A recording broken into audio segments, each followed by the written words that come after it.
గత ఎన్నికలకు ముందు వాళ్ళ అధికారంలో ఉన్న వాళ్లకు వాళ్ళు డబ్బులు ఇవ్వాల. ఆ రోజు న్యాయబద్ధంగా ఎన్నికలు జరగల. ఈ రోజు మనం న్యాయబద్ధంగా ఉన్నాం. ఇచ్చిన డబ్బు ప్రతి పైసా వాళ్ళు ఇవ్వకపోయినా వాళ్ళకి మనం ఇచ్చినాం. ఈ రోజు న్యాయంగా నీతిగా ప్రజల కోసం చేసేటువంటి కార్యక్రమాన్ని మీరు మమేకంగా అండి. ఆ రోజు మొన్న గెలిచినటువంటి ఏ ప్రజాప్రతినిధి ప్రజాస్వామ్యబద్ధంగా గెలవలేదు.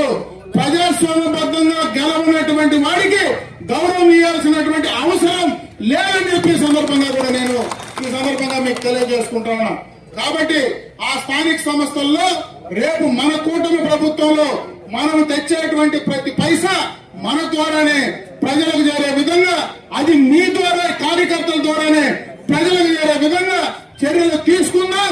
దానికి నేను బాధ్యతగా ఉంటాను, మీరు చేయమని చెప్పి సందర్భంగా మిమ్మల్ని అందరినీ కూడా కోరుకుంటా ఉన్నా. అదే విధంగా అధికార పార్టీకి వచ్చిన తర్వాత కొన్ని సమస్యలు ఉంటాయి. నేను ఒకటే మిమ్మల్ని కోరుకుంటా ఉన్నా, మనం అధికారంలో ఉన్నాం. ఈ రోజు కార్యకర్తలు మీరందరూ ఉన్నారు, గ్రామాల్లో నాయకత్వం ఉంది. ఈ నాయకుల సమన్వయంతో సమిష్టిగా మీరు ప్రజల దగ్గరికి పోండి. సమిష్టిగా మీరు ఏం పనులు చేయాలనో కలిసి చేయండి.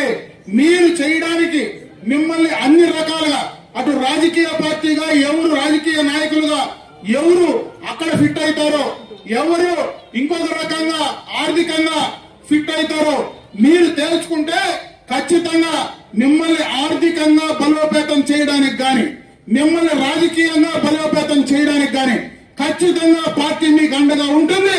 నేను ఈ నియోజకవర్గంలో మీకు అండగా ఉంటాను. కాబట్టి మీరు స్థానికంగా ఎక్కడ కూడా ఒకరితో ఒకరు అధికారంలో ఉండామని పొరపచ్చాలు పెట్టుకోవాల్సిన పని లేదు. ఎందుకంటే మనకు ఉండే సమయం ఇంకా 4 సంవత్సరాలు మళ్ళీ మనం ప్రజల్లోకి వెళ్ళాలి. ఈ సమయాన్ని మీరు వేస్ట్ చేయొద్దండి. ప్రజలకు మంచి చేయండి, మీరు బాగుపడండి, మీరు సక్రమంగా పేరు సంపాదించుకోండి. ఆర్థికంగా రాజకీయంగా బలపడడానికి మీరు అన్ని రకాలుగా కూడా ముందుకు వస్తే ఖచ్చితంగా కూడా మీకు అన్ని రకాల అండ ఉంటుంది. మీరు బాగుంటే, మీరు బాగా బలంగా ఉంటే పార్టీ బలంగా ఉంటుంది. పార్టీ బలంగా ఉంటే మేము బలంగా ఉంటాం. నేను బలంగా ఉంటే చంద్రబాబు నాయుడు బలంగా ఉంటాడని చెప్పి వాటిని దయచేసి మీరు గుర్తుంచుకోండి అని చెప్పి సందర్భంగా మీ దృష్టికి తెస్తా ఉన్నా. నాకు మంత్రి ఉన్నా, మంత్రి లేకపోయినా, ఎమ్మెల్యే అయినా, ఎమ్మెల్యే లేకపోయినా అమర్నాథ్ రెడ్డికి ఉండే గౌరవం ఎప్పుడు అమర్నాథ్ రెడ్డికే ఉంటుంది. ఈ నియోజకవర్గంలో నేను ఎమ్మెల్యే కానప్పుడు కూడా ఇంకా బలంగానే ఉన్నా. మంత్రి కాకపోయినా ఈ రోజు రాష్ట్రంలో